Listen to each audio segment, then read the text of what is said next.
गांव में एक छोटा सा घर था जिसमें रघु नाम का किसान अपने परिवार के साथ रहता था। रघु का जीवन कठिनाइयों से भरा हुआ था। वह दिन रात मेहनत करता था, परंतु उसके खेत से उतनी फसल नहीं होती थी कि उसका परिवार ठीक से खा सके। रघु की पत्नी कमला और उसका बेटा मोहन भी हर संभव कोशिश करते थे कि परिवार का गुजारा हो सके। रघु का सपना था कि उसका बेटा मोहन पढ़ाई करके बड़ा आदमी बने, लेकिन गरीबी के कारण मोहन को गांव के स्कूल में ही पढ़ाई करनी पड़ रही थी, जहां सुविधाएं न के बराबर थीं। रघु के पास एक बैल था जिसका नाम था बादल।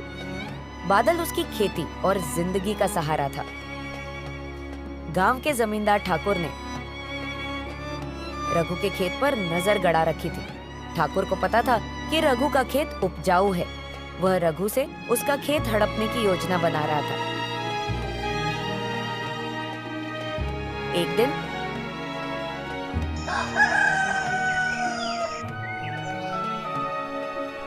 ठाकुर ने रघु को अपने हवेली बुलाया और कहा, रघु, तुमसे यह खेत संभलता नहीं, इसे मुझे बेच दो, मैं तुम्हें अच्छा दाम दूंगा। रघु ने विनम्रता से जवाब दिया, ठाकुर साहब, यह खेत मेरा जीवन है, इसे बेचने का सवाल ही नहीं उठता। ठाकुर को यह सुनकर गुस्सा आ गया। उसने धमकी दी, तुमने मेरी बात नहीं मानी तो अंजाम बुरा होगा, सोच लो। रघु ने ठाकुर की धमकी को नजरअंदाज कर दिया, लेकिन वह मन ही मन डरा हुआ था। ठाकुर ने रघु को सबक सिखाने की ठान ली। एक दिन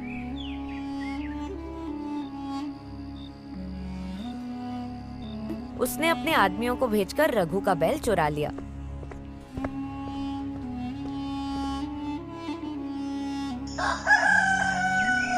जब रघु सुबह खेत पहुंचा तो देखा कि बादल गायब है। रघु का दिल टूट गया। बिना बैल के खेती करना असंभव था।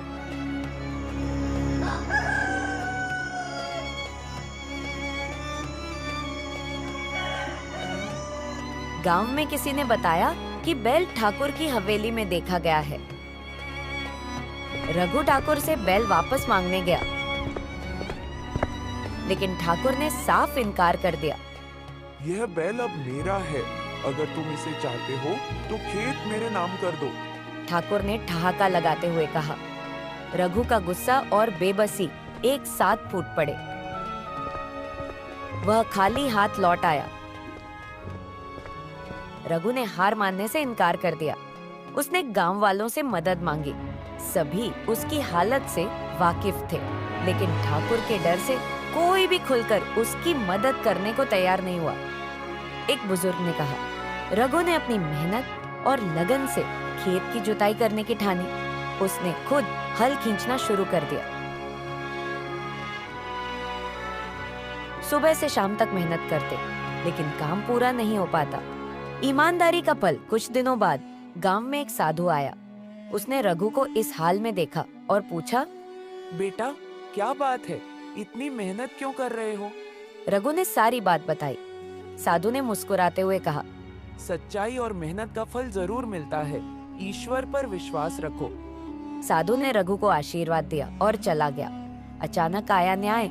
कुछ ही दिनों में ठाकुर के घर में अचानक चोरी हो गई। उसके गहने पैसे सब गायब हो गए। ठाकुर को लगा कि यह रघु की चाल है। उसने रघु को बुलाकर गुस्से में पूछा, तुमने यह सब क्यों किया? रघु ने शांतिपूर्वक जवाब दिया, ठाकुर साहब, मैं गरीब हूँ, लेकिन चोर नहीं। जो कर्म आपने किए हैं, उसी का परिणाम आपको मिल रहा है। ठाकुर ने महसूस किया कि गांव वाले अब उसके खिलाफ हो रहे हैं। उसने बैल वापस करने का फैसला किया। उसने रघु से माफी मांगी और बैल लौटा दिया। संदेश रघु ने अपने ईमान और मेहनत से यह साबित कर दिया कि गरीब की मार कमजोर नहीं होती। उसकी आह और दुआ दोनों असरदार होती हैं। यह कहानी हमें सिखाती है कि सच्चाई और मेहनत से हर मुश्किल को हराया जा सकता है।